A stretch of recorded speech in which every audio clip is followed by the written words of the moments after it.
Today is a great, wonderful, amazing, incredible day, and I'll tell you why. Because it's a Swedish day, but not just a Swedish day, but a Sweden culture day. Living in Sweden for 10 years, 8 culture shocks I will never forget. Without further ado, let's get into this reaction. Let's go. In this video, I am diving into my very first culture shocks when I had just moved to Sweden. Okay. The ones that caught me completely off guard and made me almost pack my bags and go back home to Tanzania. Just a bit of a background. Ooh, she said culture shocks that almost made her pack her bags and move back to Tanzania. Now, clearly she didn't move back, but it almost did. Wow. Wow. Okay.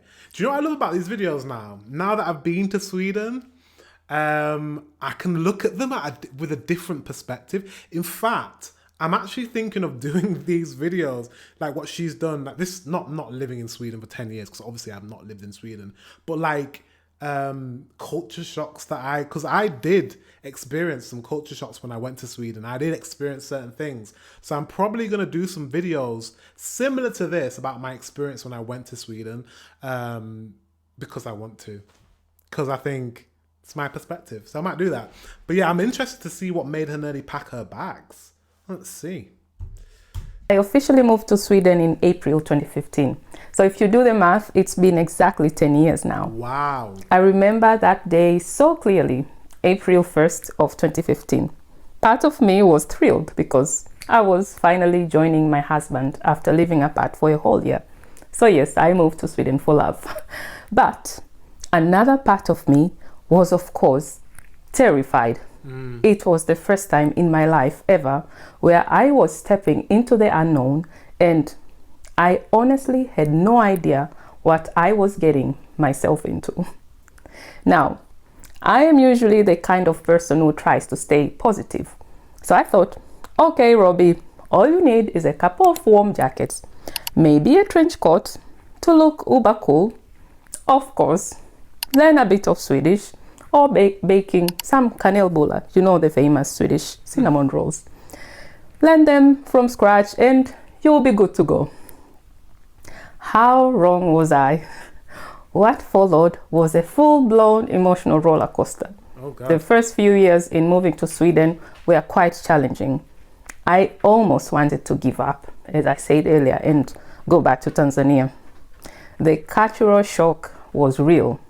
It was worse than I thought. And that's exactly what I'm sharing with you today. My hope is that by sharing my experiences, you will not only get a glimpse of what's really like to move to a new country, but it's hard. I've moved to a new country before, and it's hard.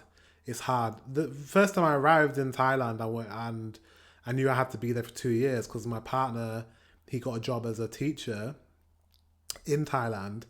I wanted to go home. I was so down for the first month or so because it was just such a culture shock. But you have to let it settle in. You have to get used to your environment. It's very hard, like culturally as well. But once you do, once I did, oh my God, I had the best time in Thailand. I still miss it today. Like, it was amazing. You guys met me when I was in Thailand. Literally, if you were subscribed to this channel before January of this year, you knew me when I lived in Asia. Literally, I've only been back in the UK since the start of this year. So, yeah, I had a great time. But yeah, culture shocks are real. also feel a little less alone if you're going through something similar. Because trust me, it's not just about the cold weather and learning the language, depending where you are. It's about identity, belonging, and learning how to thrive in a place that feels nothing like home. Yeah. So without further ado, let's rewind the clock to 2015, and let's start with the very first and possibly the most shocking culture shocks for me. Okay.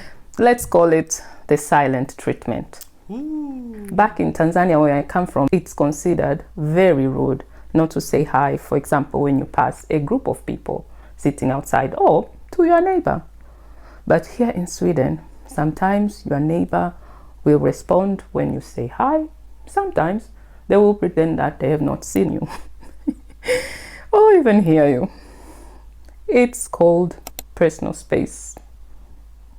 It's not intentional. I get it. Like, I understand that, because when I went to Thailand, I had a proper culture shock. But when I went to Sweden, I had I'll call it a semi-culture shock, like half culture shock, half not. So half of me, there were some things that were like, oh, this is very different from England. But then there was another half of me that was like, oh my God, like, this is just like England. Like, I understand, I get it. I get personal space, I get that. And I especially get the, not silent treatment, but kind of like, not, hi, how are you? If I don't know you, it's like, why are we speaking if I don't know you? It's like everyone keeps themselves to themselves. You want your peace. You want that calm. You're like I've said in my vlogs, like you have a certain. I love the way Swedish people are, very calm and present, and you keep yourself to yourself. But every interaction I had with a Swedish person was genuine. Why? Because nobody was faking it towards me. Do you know what I mean? With a Swedish person, I didn't get fake. If I had a good interaction, it was a good interaction because it was real. Does that make sense? Obviously, it makes sense to you because you're Swedish. There was no faking it. You can't fake it with a Swedish person. Like, if you get along with them, then if I get along with a Swedish person, it's real. That connection's real. And I appreciate that. Do you know what I mean? Like, I just feel like maybe if I go to America and everyone's nice to me, everyone's smiling at me, everyone's being blah, blah, blah, blah. Same with Thailand, everyone's smiley, everyone's nice, but it's like, are these genuine connections? At least I know in Sweden, when I have that connection, it's genuine. These days, to be honest, I cannot be bothered anymore. I just let them greet me when they feel like. But I'm not the one to start greeting. I mean, what's the point? Maybe they need their personal space. So I will let them do it. And if you're watching this and you ever felt invisible, ignored, or completely confused by people's behavior, you're not alone. I've been there, and I promise it gets better. One thing that really surprised me here in Sweden was how kids' birthday parties worked. I remember the first time my son was invited to one after we moved. So I dropped him off, and the parent of the birthday child just said, okay, see you in 2 hours. I was like, okay. And while I was still adjusting to that, I noticed something even more unexpected. Some parents didn't even say hi to me or to each other. It was just a quick hello to the host, and then they would leave their child and leave. Then, like clockwork, 5 minutes before the party ended, every parent was back. They picked up their child and left. No small talk, no lingering, no interaction with other parents. The ones that actually would sit and talk are the ones they knew each other since daycare. Well, okay. I'm just trying to think because I don't have kids, so I don't know what the etiquette is, but I mean, if you don't know the other parent and it's the children that are friends, but the parents are not friends, obviously you'll drop your child off and you'll be pleasant, like, oh, hi, how's it? Are you okay? Da, da, da. I'll see you in a little bit, and then you'd go off. I don't know why you'd need to have a full conversation. Maybe she's just used to that. It's a culture thing. I don't see the need for there to be small talk with the parent. If the children are friends, the parents don't need to be friends. But I know what she means though. I don't know. I don't have kids, so I can't really gauge this one, but this is interesting. I was so shocked. Let me know in the comment section what you think to that. But back in Tanzania, a child's birthday party is almost like a mini community gathering. Parents often stick around, chat, help out, maybe even make a new friend or two. In fact, when I told my friends I was moving to Sweden and I was a bit worried that, I don't have any friends there, what am I gonna do? Many of them reassured me and said, don't worry, you have kids. You will make friends easily. Well, Not quite. At least. It's actually the opposite. I'm just thinking about the UK, which is obviously we're quite similar. In the UK, it's the opposite. When you have children, it actually makes it harder to make friends because your children become your life. So it must be very different in Tanzania. If you have kids, you make friends with other parents. But I think in the UK, it's actually quite difficult to have new friends. And actually the friends that you already have, you end up drifting away from your friends because your kids become all consuming. And the only reason why, because I don't have kids, but the only reason why I know that is because I have friends who have kids and their kids become their life. And unfortunately, there's just not a lot of time to spend a lot of time with them. So yeah, it's the opposite. Making friends when you have kids is hard. Not here where I live. My kids were in daycare, but the only friend I made during those early years was another Tanzanian mom that had lived there for a very long time. Right. And honestly, she was such a blessing. She introduced me to a warm, wonderful group of expats from all over the world. But also, I must interject. It's not me defending Swedes. You know I love Swedes. I do love you guys. But I'm not defending you, but I am defending you at the same time because I kind of understand. Because she probably is not, I don't know if she can speak Swedish, but the way she's speaking, like, I met a Tanzania woman and we connected and then she introduced me to other people, maybe other Tanzanians or other expats who probably speak English. It sounds like the barrier also is the fact that she can't speak Swedish. That is also a huge barrier. It doesn't matter that you guys are amazing and you can speak English. That doesn't matter. Like, if you are living in a country, if I moved to Sweden, I would have to learn Swedish because in order to really forge a deeper connection with a Swedish person, you need to speak in their native tongue. Like I would have to. So maybe that's part of it. And I'm not dismissing her experience. She probably is experiencing this culture shock, but I'm just kind of rationalizing why, part of why she might feel that. Does that make sense? I don't know. Ended up becoming my social circle for years. And you know what? It wasn't until I started working that I finally began making Swedish friends.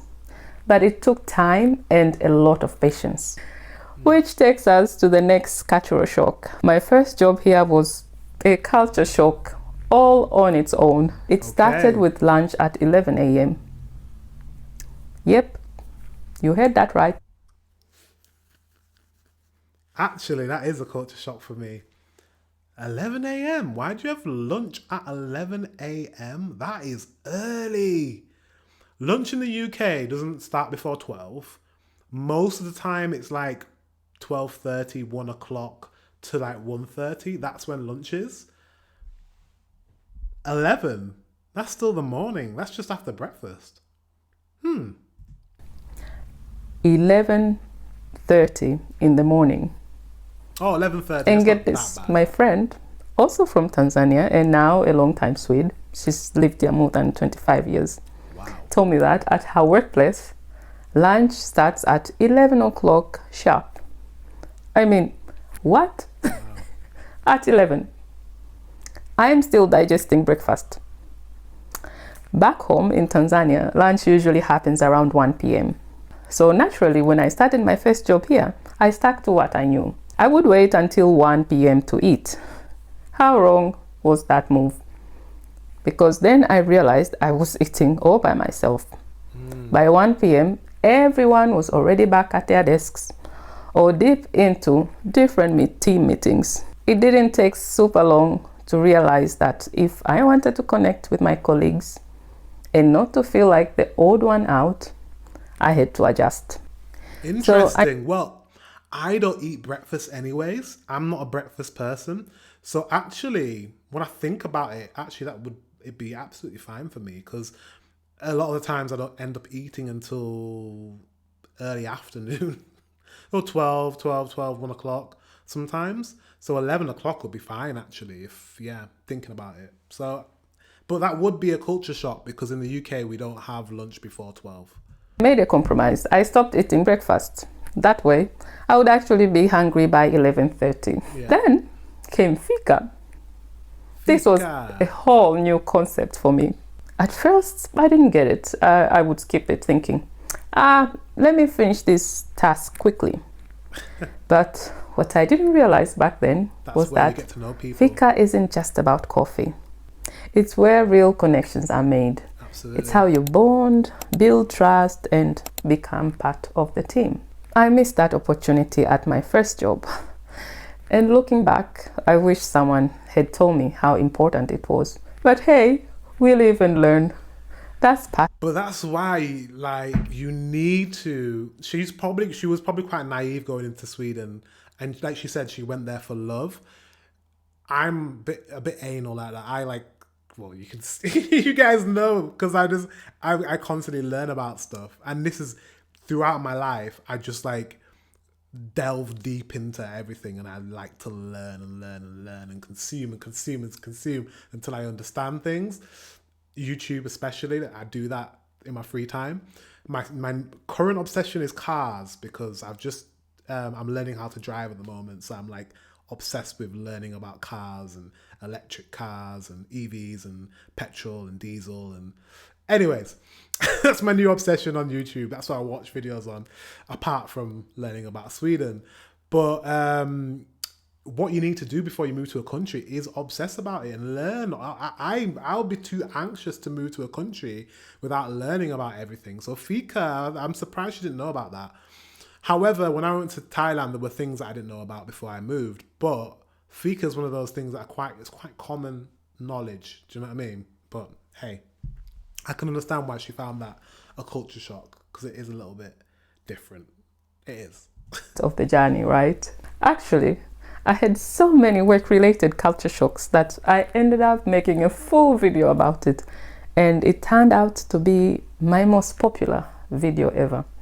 If you're curious, I will link it up here and in the description. By the way, right now, where I work, we usually go for lunch at 12 p.m., which I think is much better than 11:30. The next culture shock, let's call it eating habits.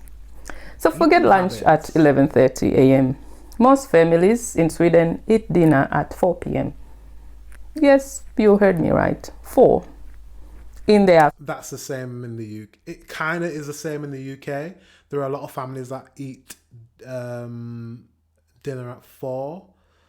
Yeah, my family didn't. I think because my grandparents from the Caribbean, dinner tends to be a lot later, like 6 o'clock, 7 o'clock.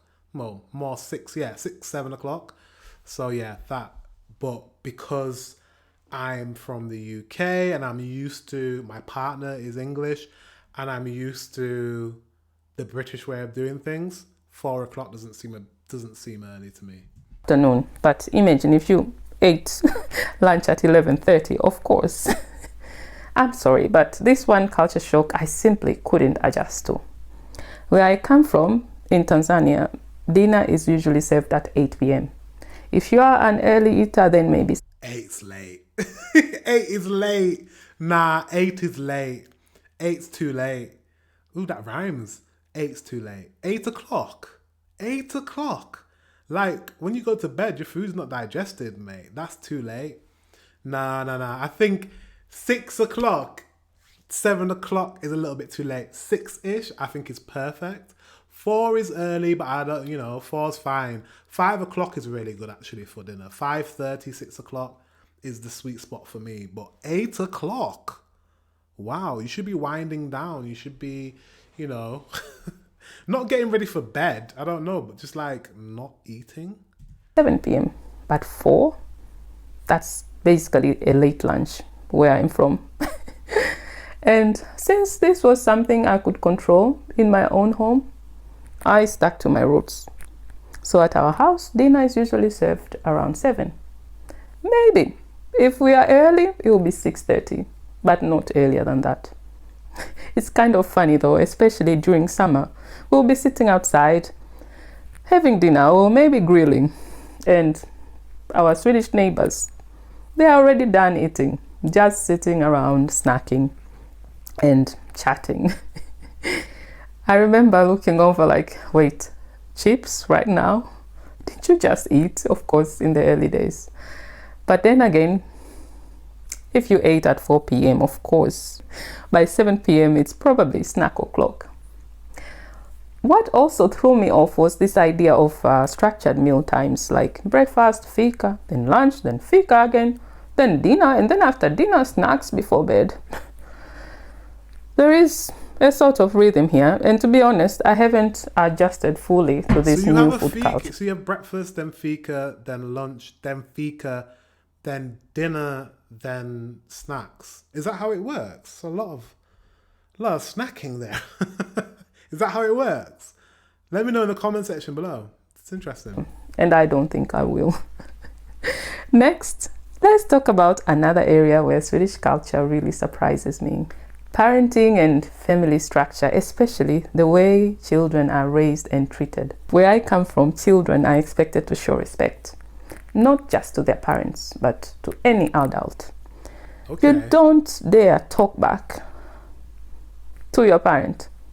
You don't question instructions, and you don't certainly challenge a grown-up's decision unless you want a serious side eye and a possible "who raised you" moment, or "who is your mama?"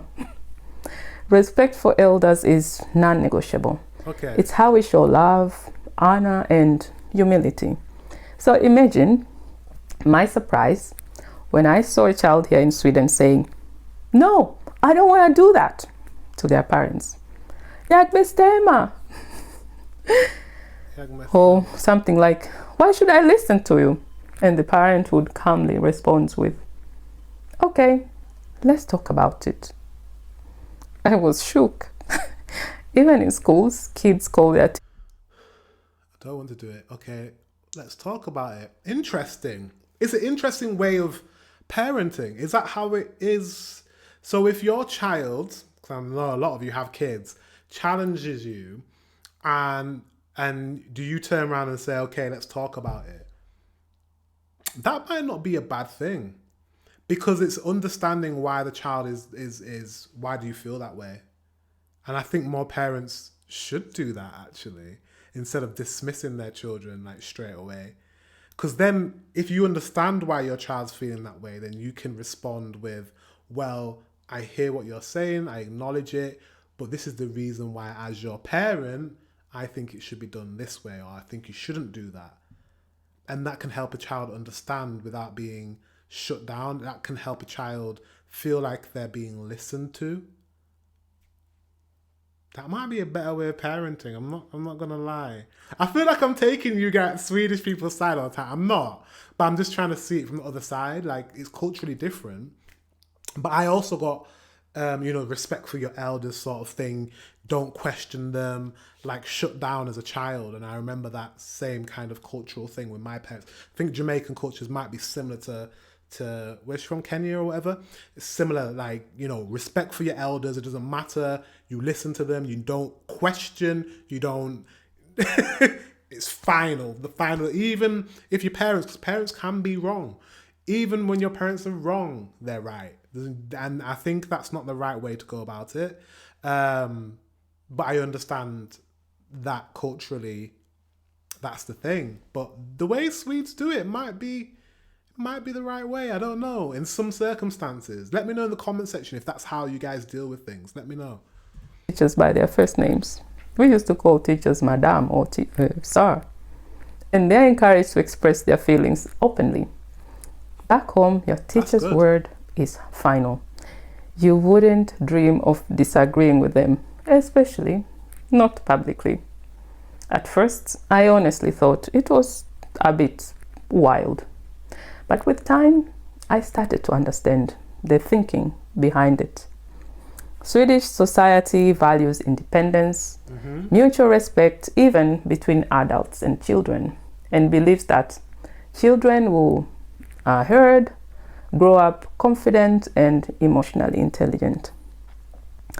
Still, I won't lie, it took some serious mental rewiring, because even today when my kids question me or want to negotiate bedtime, the Tanzanian in me goes like, excuse me. Then I remember, well, I'm raising my kids in Sweden, so I will go like, okay, let's talk about it. It's a constant dance between the values I was raised with and the environment my kids are growing up in. Because the kid needs to know why they need to know why, because they're humans. They might be young and learning and not able to make all their own decisions. However, if you tell a kid no, you can't do something, but don't tell them why you can't do that, they'll go out and do it anyways, because do you know what I mean? That always happens. You, like, tell your kid, oh, you can't smoke, and your kid says why, and you say because I said so. You can't smoke because I've told you can't smoke.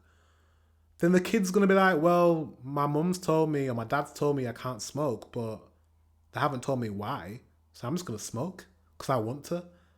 Whereas if you said you can't smoke and your kid says why, and you said because it's bad for your health, you could die of cancer, it can affect your lungs, it can affect your breathing, it turns your teeth yellow, it can turn your fingers yellow, it can do, your teeth could fall out, your breath is gonna smell. Do you know what I mean? Like you can have a cough for life. Like, if you explain these things to a child, they're not stupid. They'll be like, okay, I don't think I really want to do that. I don't think I want my teeth to fall out. So yeah, I like that way. But within reason, I think there are times when you can be a bit more curt and a bit more firm with just saying no. But you have to explain it. You have to talk to your kids. And I'm learning to navigate both words. It's tough, but I'm getting there. And then there is the family structure at home.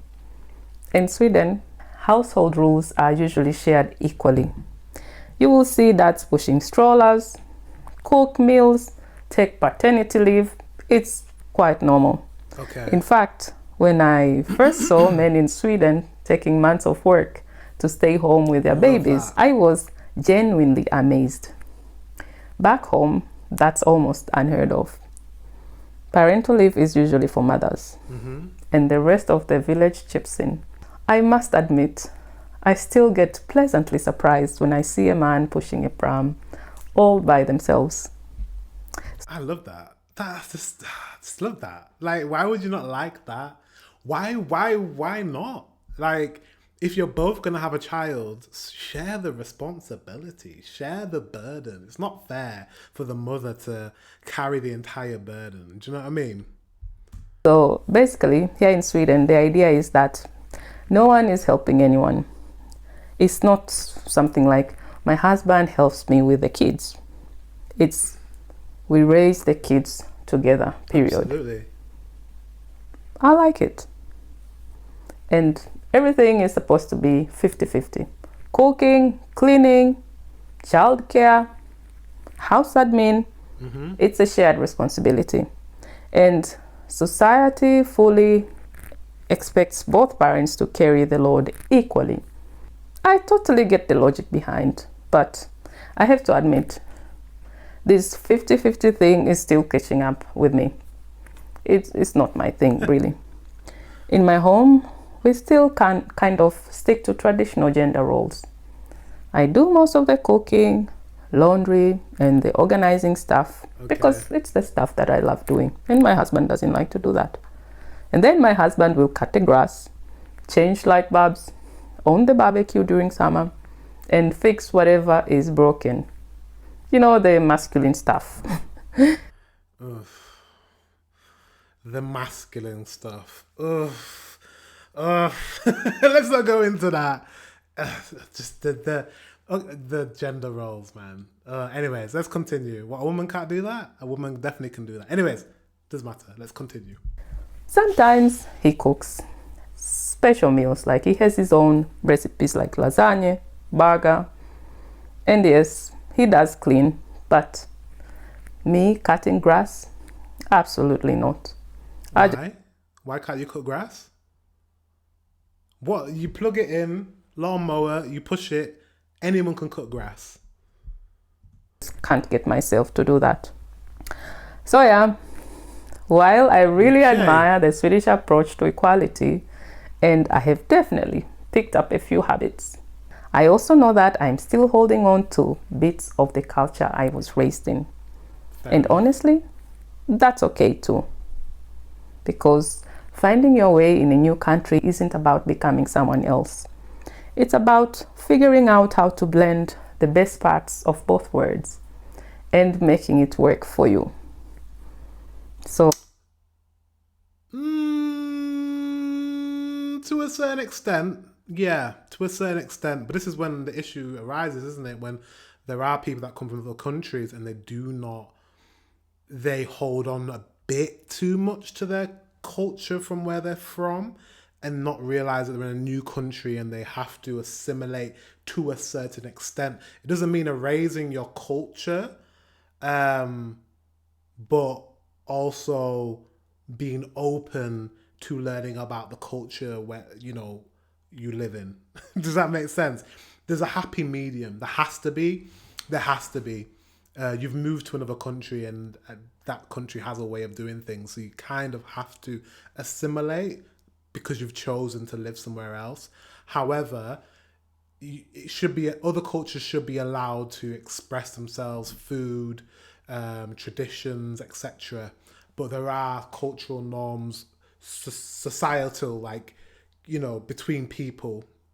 You know what I mean? Do you know what I mean? How you interact with each other needs to fit within that Swedish framework. Anyways. If going 50-50 works for you, go for it. But that's not for me. Another shocking... And it's fine because it's in her household. So anything that's inside your home, you can keep your tradition inside your home. Outside of your home, that's where the limitations are there because you're... Oh, is that my dad? My dad is calling me. I will call you back. That's where that's where the limitations are when it's outside of your home. Thing for me is the Swedish communication style. Back in Tanzania, we are used to saying things the way they are. If something is not working, you will hear about it. Straight to the point. If someone is excited, you will feel it. They will be excited. They will be loud and everything. We talk with our hands, with our faces, with our energy, But in Sweden, everything is understated. And then there is feedback, especially at work. In Sweden, feedback is often wrapped in cotton wool. You might hear, that's an interesting idea, which doesn't always mean it's interesting, Sometimes it means, that's not gonna work, but I don't want to hurt your feelings. Okay. This can be super confusing when you're coming from a culture where people are more direct.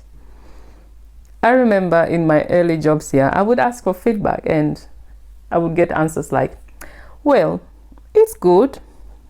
Maybe just think about it a little more. Think about what? Exactly. Can you just tell me? It's super annoying. I had to learn to read between the lines and listen to what's not being said just as much as what is. Yeah, cultural. Thailand's a bit like that. You have to read between the lines. They're not direct. And obviously Sweden, you're similar. The UK is somewhere in between. I've always said this. We're in between America and how you guys are. A lot of the times not direct, which can come off as a little bit maybe passive aggressive and a little bit fake in a way because they don't tell you straightforward. But I get it. Culturally, coming from England, I would get the whole they don't want to hurt my feelings. They're kind of trying to say read between the lines. So I get it. But yeah, it can get annoying when you want things to be directly said to you so you can completely understand. But cultural thing. There's even a word, lagom. It means Lagom. not too much, not too little, just right. And it applies to everything. How much you share, even how you dress or decorate your home. It's all about balance, harmony, you know. Next, let's talk about the Swedish seasons. Now, if you grew up in Dar es Salaam, like I did, you know this.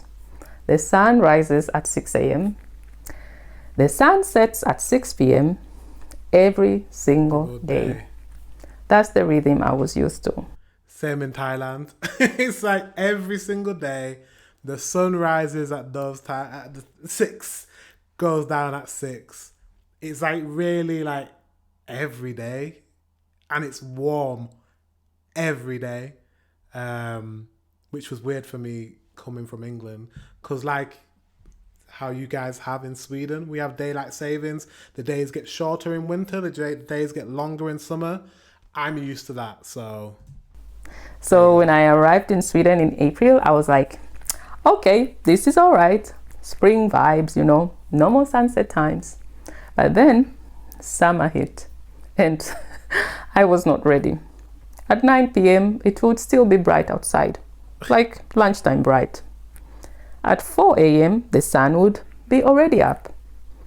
I couldn't sleep. My body was so confused. I was like, dinner time? My brain was like, what dinner? It's like 3 p.m. I had to run to IKEA to get blackout curtains to just survive. And trust me, those are a game changer. And just when I got used to eating my dinner on daylight, winter arrived. Suddenly, it was dark when I woke up, dark when I left work, and in between, still dark. Sometimes we went for days without seeing the sun. Suddenly, I would wake up feeling down whereabouts in Sweden does she live? She must live like in the north somewhere or something. She said she got days without seeing the sun. How north does she live? I just wanted to sleep a whole day. To be honest, I still haven't gotten used to it, even after living here for 10 years. What helps is vitamin D's. You know, growing up in Tanzania, I used to take the sun for granted. Actually, I stayed away from the sun because it's really, warm. Right now, I respect it. I even understand why some ancient beliefs worship the sun. The sun is indeed everything when it comes to our well-being. But then, one of the strangest things that really surprises me is the days when it snows. So here in the south of Sweden, it doesn't happen that often, doesn't snow a lot. But when it does, the skies would be clear. The sun would shine so bright, it bounced off the snow like diamonds. And in those moments, it was like living in a winter wonderland. Absolutely magical. I've heard it's even more stunning up north, where the snow stays all winter. So she's not in the north. And turns the entire landscape into a fairy tale. I've never been to the north of Sweden, but it's in my bucket list. I have to go to Kiruna one day, you know, and see the northern lights. Last but not least. So I had just started settling in and made a few friendly connections at my local Facebook groups. These are the best for meeting people, by the way. Okay. So one of these blue days, I casually asked one of them that I thought we made a bit of connection. And I said, hey, do you want to grab a fika tomorrow? She responded, I am fully booked for the next 2 months. But 2 months? How about week 25? I have some free slots there. I was like, what? It's just fika. It's supposed to be spontaneous, right? Nope. Sometimes I honestly wondered if people were just pretending to be fully booked. You know, like it's cooler to always seem busy and unavailable. Okay. To be honest, this was so hard for me to adjust to because Back in Tanzania, socializing is so effortlessly. You can even call someone the same day and ask them if they want to grab lunch or... But you guys do like booking though. You do like booking in advance things. So is it that you are fully booked, or is it that they didn't want to, that person didn't want to spend time with her? I feel like I'm more of a spontaneous person, but I think again you'd have to adjust your culture and learn to plan things if that's what Swedes do. Let me know in the comment section, is that what Swedes do? Do you guys book like a month, 2 months in advance? Let me know, because that would be a culture shock for me. That would really shock me. I'm not good at that. Have a drink. I'm really not. We don't do a lot of coffee there. We go for drinks. It's too warm. And it's totally normal. Actually, we don't plan social time. We just leave it. They just happen, you know. So yeah, in Sweden, socializing is something you schedule. It's an appointment, like going to the dentist. Okay. And for someone like me who was used to being spontaneous, when it comes to these social meetups, the Swedish way of planning can feel really lonely at times and rather boring. But you know what? I eventually learned how to make peace with all the things that shocked me when I first landed in Sweden. Looking back, I wouldn't trade this journey for anything. It's been tough, but it's made me stronger and more grateful for both cultures that shaped me. Of course, there were those moments where I laughed, and there were moments that I cried, and a whole lot of lessons that I had to learn the hard way. But here's the thing. That's how it is. I didn't just survive. I adapted, I grew, and I found my rhythm in this new land. And in part 2, I will share what it's like to live and work in Sweden. I will share the salaries, the cost of living, and whether it's worth it.